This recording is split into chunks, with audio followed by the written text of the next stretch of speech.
घरमा बाउ आमाले पिट्दिन्, स्कुलमा म्याथ टिचरले कुट्दिन्, जहाँ पनि कुट्दिन्छ है अनेमा त्यति कुट्दिन् नि।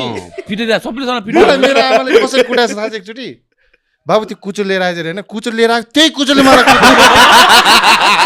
कसम भने। अनि म रोएँ, अनि मलाई अनि फेरि फकायो क्या। कस्तो स्टाइल हो त्यो, बाबु त्यो कुचो लिएर आऊ रे, अनि लिए त्यसले कुट्यो मलाई क्या। अहिले त पिट्दैन होला अहिले त कहाँ, लास्ट जेनेरेसन अहिले त हामी पनि बच्चाहरूलाई त अबको जेनेरेसन त कसलाई नि कुट्दैन नि। केस दल पिटाइस कुरा खाइहाल्छ नि त। स्कुलमा नि कुट्दैन, अब हामीले घरमा पनि कुट्दैनौँ, गाली पनि गर्दैन। गाली गरेर त्यो बच्चा मेन्टली केही भयो भने डर लाग्छ क्या अहिले त। नगर भन्यो भने अब म देख्ने बित्तिकै त्यो बच्चा डरायो भने बिचरा मैले त माया लाग्ने कुरालाई गुमाएको जस्तो फिल हुन्छ नि त। मेरो मुटुको टुक्रालाई मैले किन गाली गरेँ, बाबु आइफोन होइन।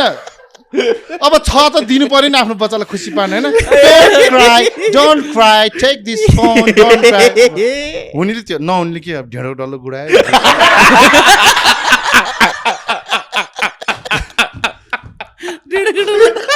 हो नि।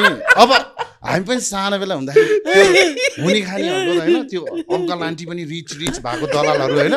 अब साइकल किनिदिन्छ नि, 4वटा पाङ्ग्रा साइकल के त पछाडि 3टा पाङ्ग्रा हुन्छ नि साइडवाला, ट्राइसाइकल कुदाएर हिँड्ने होइन। हामी त भुइँखेलमा है 5 भाँडातिर कुदाउँथ्यो, मोबिल लाग्थ्यो, चेन फुक्ल्यो भने नि चप्पल यहाँ घुसाएर बनाउने त्यसरी सिक्यो। त्यो रिचहरू त होइन, साइकल क्या त्यो नसकी अग्लो साइकल कुदाएर होइन। अनि त्यो पछाडि प्रेम दाइको पसल के त प्रेम दाइ, त्यहाँ हामी त कहाँ औकात हो पेप्सी कोका खान सकिन्छ होइन।